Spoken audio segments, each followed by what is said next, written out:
Welcome to my garden. I'm Tony Fulmer. I'm Chalet's Chief Horticulture Officer. For those of you that have been shopping with us for a long time, you've probably seen me for a long time because I've been there for 33 years now.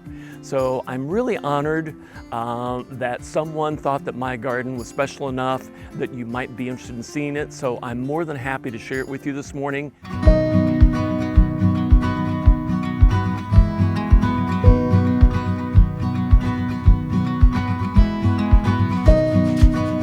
This is the front of the house. It's west facing, but over the course of time, my two big bald cypress now are almost 50 feet tall. So they're giving me good shade, but I get enough sun to have hopefully what you consider to be a really good lawn. And I really try and simplify things on the way to the front door. The collection and all the arboretum is in the back. I really want simplicity. I want repetition of plants. So I'm looking for vertical elements in the form of plants to kind of interrupt that and kind of stop your eye. So this is one of our favorite plants in May. Everybody should have a Judd viburnum because it smells like the best carnations you've ever smelled at Mother's Day. And then this one has either strawberry pink or maroon purple fall color, about 5 feet tall with a 5-foot spread. And then boxwood. So what I've tried to do is take those lines of the crimson pygmy barberry hedge and then repeat these curves. Clump crab apples. Really like clump crab apples. You know when you have a single trunk tree, your eye tends to kind of go up that.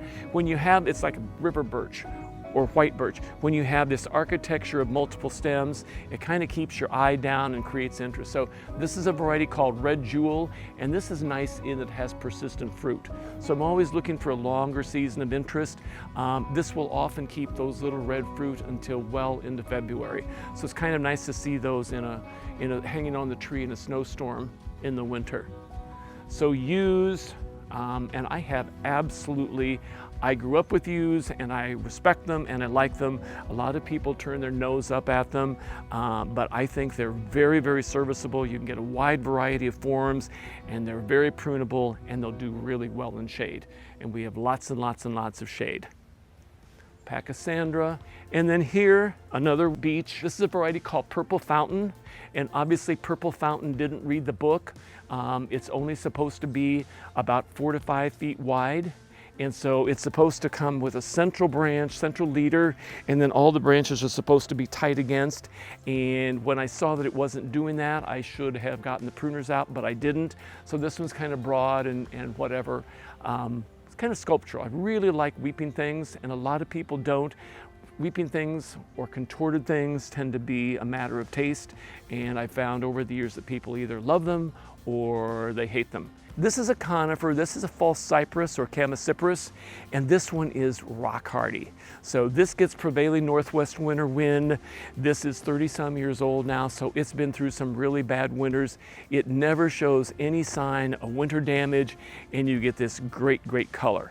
When you see this kind of color, it harkens back to my days in design class at University of Illinois, and I remember Professor Nelson always saying, whenever you use something that has really, really, really strong color like that, you have to balance that mass with at least 7 to 9 times that volume of green. So this becomes the focal point, but it doesn't become overpowering. This is a weeping Norway spruce called Froberg. And the only thing that this points out is that as long as you stake a weeping plant, as long as it has a stake, that's the height it will get.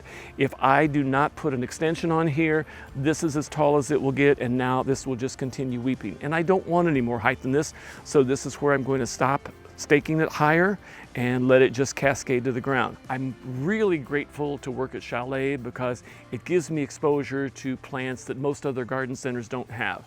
But for some of the things that I have, I'm always looking on the internet or I'm taking shopping trips, and this is something that you don't see very often. This is a variegated English oak, and I got that on a trip to Michigan last year.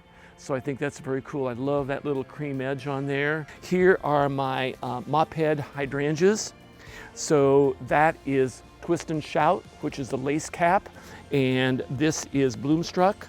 And I have done everything that I tell my customers to do. And right now, I don't see flower buds in here anywhere. So I'm wondering if that's not maybe a function of the extreme heat that we've had.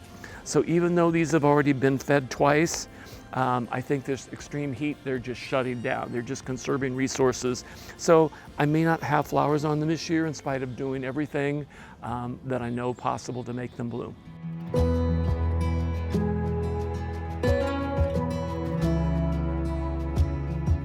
Every garden has something to teach, whether it's a new plant, whether it's a planting combination, or whether it's something you learned that you shouldn't do.